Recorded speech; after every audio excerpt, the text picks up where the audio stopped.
with Cam Newton more likely than we originally thought, Kevin Wildes. And J.J. Watt is headed to Arizona. And with that, we say good Tuesday morning, everyone. Jenna Wolf alongside Nick Wright, Brandon Marshall, Kevin Wildes. Nick, J.J. to the Cardinals. Did that surprise you at all? It's shocking. I am legitimately gobsmacked. This is the team he chose. But we'll see if it works. Gobsmacked. Why? Why? We got a gobsmacked. All right, we'll get all into that, but we got to start talking some James Harden. The name not in most MVP conversations, just might be in some MVP conversations after last night. Nets and Spurs and the beard with, I'll say it, his best night as a Net. Put up a triple-double, helped Brooklyn to the win in overtime. That's 7 triple-doubles now for Harden in 22 games with Brooklyn. KD who? Nets over the Spurs. Here's Kyrie on his backcourt BFF. When James is being James, it makes all our job a lot easier. And, you know, like I said, we got to get used to somebody special like that doing – things like that in terms of breaking records. So I can't wait to be right alongside him with my name in Nets history, alongside KD, alongside BB, alongside Joe, alongside all the guys on our team where we're just breaking records as a team. And then individually, we're stacking up with some of the best to ever play. So that's a pretty great child. Really? With the stick? I'll go only if I can bring my stick. Brandon, has James Harden officially entered the MVP discussion? Well, we'll see if he's officially entered Nick's MVP discussion and Wild's MVP discussion. But last week when we talked about it, I believe Nick and Chris laughed at me when I said, you know what, there's Joel Embiid right here, and then there's the rest of the Nets. And I talked about James Harden. What I talked about was the sacrifice that he was willing to make, he has made since he's come over from Houston. And also the trust. That's another thing that's come out over the last couple games is trust. This dude isn't even breaking a sweat when he's out there. It's like he's playing backyard basketball. He's dribbling. He's kicking it. He's playing around. It's like, you know what? If I can't do it, I know my teammates can do it. This is a special team. Sometimes we forget about the mentality that these players have. He heard us talking about him not playing defense. He heard us talking about pretty much being a ball hog and not getting other guys involved. And that was a big red flag coming in was, well, how are these 3 guys going to do it? How are they going to come together? Like, we understand how LeBron and D. Wade and Chris Bosh did it because they weren't all 3 ball-dominant guys. These are 3 ball-dominant guys coming together and making it work. I know KD hasn't been around, but this dude said, you know what, I'll be the one to sacrifice, and he's still finding a way to put up 25, 8, and 11. This dude is sensational, and there's 2 words we need to take from here: sacrifice and trust. Oh, that's nice. Okay, so I agree with a lot of that. James Harden's awesome. James Harden's been awesome for a very, very long time. And we can set aside the napalming he did to the Houston locker room since that didn't happen this season. It shouldn't affect this. Oh, that did happen this season, so it should affect this year's MVP discussion. But we still can set it aside. We can still put it in a different category. But when I used to live in Houston, you know what Houston fans would say, even though it's one of the 5 biggest cities in the country? We're treated like a small market. We're not a coastal city, and those coastal elites ignore us, ignore our athletes. And I said, guys, shut up. That doesn't actually happen. And now that I live on the coast and I see some of the media coverage of the reinvented James Harden, you know what? I think my friends in Texas might have been right. Because, Kevin Wildes, I want to show you something. Here are 4 stat lines. And you can tell me which one you find the most impressive. The first one, 29, 8, and 11. Second one, 36, 6, and 7. 34, 6, and 7.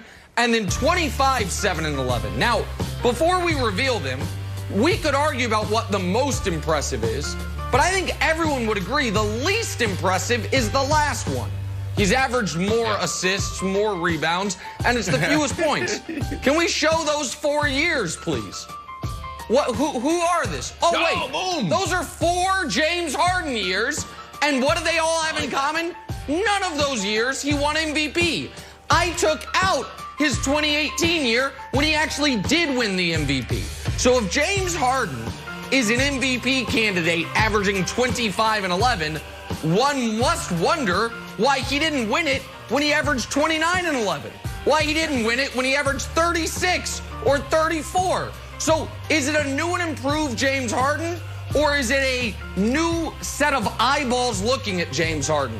And again, forget the napalming of the locker room, Wilds, because Latrell Sprewell's sitting there saying, hey, I know I choked PJ Carlissimo, but I was an all-star that year. I got snubbed. You can't hold that one thing against me. So I'm just asking, is it actually a new James Harden or not? I don't know. Maybe it's just a new team. I like this. I like this. As a Coastal Elite, I apologize for not paying attention to those last few years while you were down in Houston. I apologize. I was too busy out on my yacht, having liberal ideas. On the Cape. Yep. All right. So I want to address the napalming of Houston, where I think that's why people are taking him straight up out of the conversation. We're like, you can't be MVP because you weren't MVP for Houston. That is not his fault, and I don't think it should be held against him. First of all, there was 9 games in Houston while he was on the squad. He straight up told Raphael Stone, hey, guys, I don't want to be here. And they're like, well, we're willing to get uncomfortable. And James Harden says, all right, you know what? I'll give you the benefit of the doubt. He comes out, he scores 44, he scores 34, he scores 33. And the Rockets are like, our plan is working. We won't give in. He's like, all right, now I'm going to take a game off, and then I'm going to start scoring in the teens. So out of those 9 games, he played hard for 3, and then he sort of leaned back so he could force his trade to Brooklyn. Now, if you want those to disqualify you, let's just cross them out, Nick. Let's just assume they never happened, and I will give you 2 historical precedents. So he didn't play 6 games for the Rockets. We're going to throw those in the garbage. Bill Walton in 1977 broke his foot, missed 14 games, and won MVP. And then in 1956, I was a young boy. I was 12 years old. 1956, Bob Cousy missed 8 games and won MVP. You weren't 12. I agree with you that, our Coastal Elites did not pay attention to James Harden enough, perhaps. But I think that the Rockets sort of, let's say he gave up. I don't think that should be held against him. I know it sounds funny, but just cross him off. And just like Bob Cousy missed games, and just like Bill Walton missed games, I still think he should be in the conversation. Yeah, absolutely he should be in the conversation. Is because of what he's doing. There's 3 teams, that should win the title.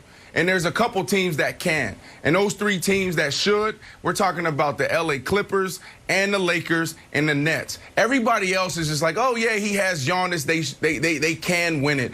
Oh, look at the 76ers. They're in the East, and they have Embiid. He's playing lights out, and they can win it.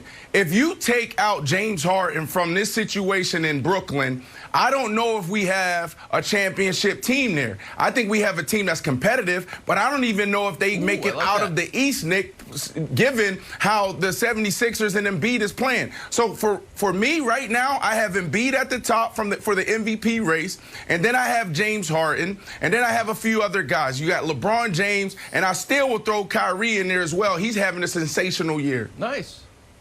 Okay, so a few things. One is, the Nets didn't start the season with Harden, and plenty of people, correct, I think even some people on this show, picked them to win the East. So we do know that the Nets, before Harden got there, were a trendy pick to get out of the East. And one of the reasons right now they are so reliant on Harden is because of the players they traded away to get him. But to Wild's ludicrous Bob Cousy comp, he didn't miss games. He played in games and quit on his team. And Wild's earmuffs, buddy, because Harden. He didn't quit on his team. You're allowed to miss games due to injuries. He did. It's fine. He forced his way out. And Wild, you're going to get upset here, and I apologize, because we all love this guy, and you deeply, personally love this guy. But there is a comp for this, and he was penalized greatly in the MVP voting. The comp is Vince Carter. Vince Carter wanted out of Toronto, forced his way out by basically mailing in games, got to New Jersey, the same Nets team, by the way, not only averaged 27 a game, but that team started the year 2-11. He carried them to the playoffs. Down the stretch, they had to win every game in the Final Four. He averaged 37 a game, scored 37 in Game 82 to get them into the playoffs. He finished 13th in MVP voting, one more vote than P.J. Brown got. You know why? Because he quit on a team that season. And there is no example of a guy. Nick, I'm disappointed in you.